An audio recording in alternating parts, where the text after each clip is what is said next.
All right, ladies and gentlemen, welcome back to AEW Dark Elevation Review. And this week was more or less still good. Dark, I think, was better than Elevation. Elevation definitely is more. What's the word I'm looking for? More developmental, as opposed to Dark Elevation, where you definitely get more high level matches. We saw, which I may have missed on Dark tonight, but on Elevation we saw that Rampage has moved to a special time of 7 o'clock this week, Eastern Standard Time. You're going to see Switchblade against Trent Beretta. And I think they announced another thing. I may have missed it. But that's a huge match. So this took place in Atlantic City, Dark Elevation. Again, had great matches on this. It was live. You had Dante Martin against Kevin Matthews. Beat him with the springboard moonsault as always. That's just building. They kept talking about Team Taz Dilemma and all that kind of stuff, and the back and forth they're gonna have. So that was Dante Martin, getting a win there. You had Thunder Rosa taking on Riley Shepard. Again, that's just building towards that Mercedes Martinez match tomorrow night. I want to say it is, and a no holds barred, no DQ match. So we're gonna see how that one goes. You had the Jersey Shore Zach Clayton making his third appearance on the show and actually beating Serpentico with a Fisherman Buster. It was a little bit of distraction, sort of, but either way, Zach Clayton actually gets the win in his hometown, or I guess in Jersey. So I'm assuming that's where he's from, Jersey Shore. Who knows? Then, as they've been doing all month, you had Powerhouse Hobbs talking about his track that he has for the album for AEW. We are just telling his story and how the song that he had chosen, the song that he had gotten written for him based on his life story, and how he chose the writer he chose and all that kind of stuff. And he was a good friend of his, and how they came up, and just him being able to put his story into this song and what it meant to him and all that kind of stuff. And we saw that again on Dark as well with Anthony Bowens. And we saw it last week with Jay Lethal and Lee Moriarty. So again, just talking about, their songs and what it means to them for Black History Month, and just, really emphasizing that they're having them put their own life into these stories by having them tell their story to these writers, songwriters, and stuff like that, and then building a track around them. So we had a very good match with Will Hobbs taking on Matt Sydal, who was a mentor to Dante Martin when Darius got hurt. I guess almost a year now at this point. I feel like Darius has been going forever. I can't wait for him to come back. But basically, Matt Sydal and him, he's been mentoring him. That whole story with Dante Martin finally beating Matt Sydal in their third match. So, this is a big one because Dante's already beaten Will Hobbs, and you saw Matt Sydal getting the one-up on Will Hobbs. Will Hobbs had a couple one-ups back, and then he got him back, but then the turnaround was the trip up by Ricky Starks, which allowed Will Hobbs to get the advantage. Put him in the torture rack, game over. That was it. Then we got to see, or at least Jeff did because he was here for this, Scorpio Sky and Ethan Page in a rare tag match. We haven't seen them tag in a while, beating Jaden Vallo and Steven Penna. Ego's Edge dropped on him really quick, 1, 2, 3. They had some back and forth, as always, giving the guys some a chance to shine all that stuff. But in the end of the day, Sky and Page won that. You got the Acclaimed 2.0 and Daniel Garcia taking on the Dark Order. It was everyone but Tem. And Anthony Bowens gets the win here. So it looks like they talked about Anthony Bowens a lot. It looks like they're trying to give Anthony Bowens the push, because you'll see him again on Dark later on.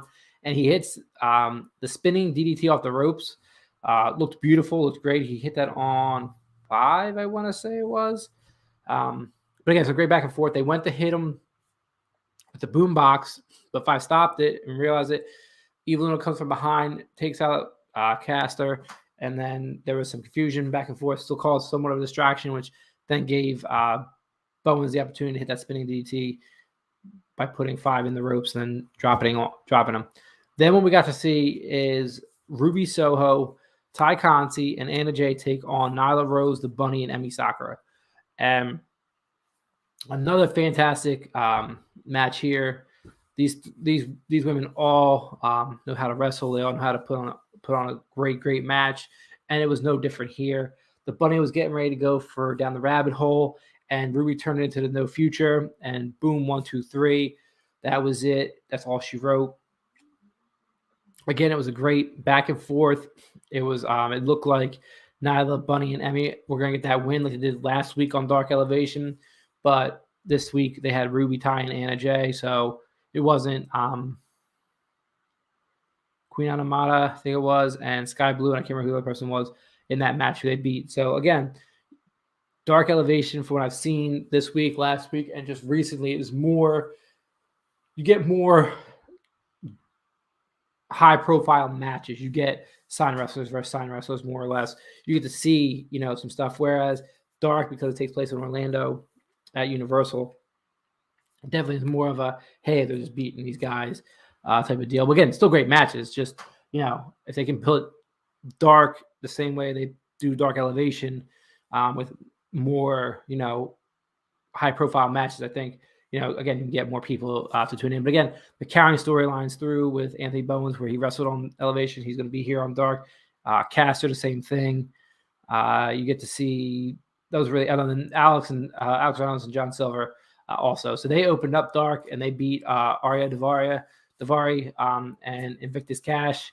Really solid tag team match. You had QT Marshall beat Pat Brink with the Diamond Cutter, which was a reversal off of, I can't remember what, I think it had him on his shoulders. And he got out of that and then slid it into the Diamond Cutter. It was great. Max Caster beat Cameron Stewart, had some great raps there. He got him with the mic drop from a really far distance. You had Tony Nese taking on Carly Bravo, who we've seen Carly Bravo before. Carly Bravo was really big in the pandemic era of AEW. I think he's a really good wrestler, so it was good to see him back on AEW Dark. And Tony Nese put him in a pump handle and turned into a belly-to-belly drop and beat him for the 1, 2, 3. But again, that was a great match. Carly Bravo looked like he had it won a couple times. It was definitely well-paced match, and it was really, really good. Fuego del Sol has a match with Anthony Bowens later tonight. So he came in talking about he had a promo and he was going off. And then he says, I have a rhyme. He goes, fire is red, Bowens, your balls are blue. Caster, you can't rap, and Bowens, you suck too. He said it with a rhythm. That was pretty poor rhythm, not gonna lie. But basically ends it like that, and said he's coming for him because Fuego's been on a bit of a winning streak. Then they jump to Emi Sakura taking on Angelica Risk, and Emi beat her with the Queen's Gambit. Then you had 2.0 taking on the Metro Brothers, and they beat them with 2 for the show when they gave him a taste right onto the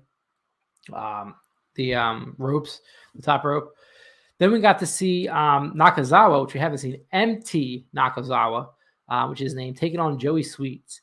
And it's been a while since we've seen Nakazawa, and he doesn't have the oil gimmick anymore. He has that, assistant type look like he was when he was still with Kenny Omega. We haven't seen him since Kenny disappeared, but we got to see him wrestle tonight. And it was a really good match. He put on a really good show, and he beat Joey Sweets. Then George Joel put on a promo, and he said it in Indian or his native tongue. I want to say he said it, and I'm just drawing a blank on what it is. I don't mean to be naive. I know there's a few different languages. But he said basically, I'm coming for you. This is going to be the Jor fuel fire. So he's all ready to go, and he is taking on. I'm going to find out what the heck he had said in it, but he is he's ready to go. He's ready to start up and get out there. So we'll see him out there later on. Oh, I got 5 minutes. So going back and forth. We see him, later on. So next we get Frankie Kazarian taking on Luke Sampson, and he beat him with making him tap to the crossface chicken wing. Again, a really good match. I'm trying to find the George Joel. Oh, here it is right here. Hold on.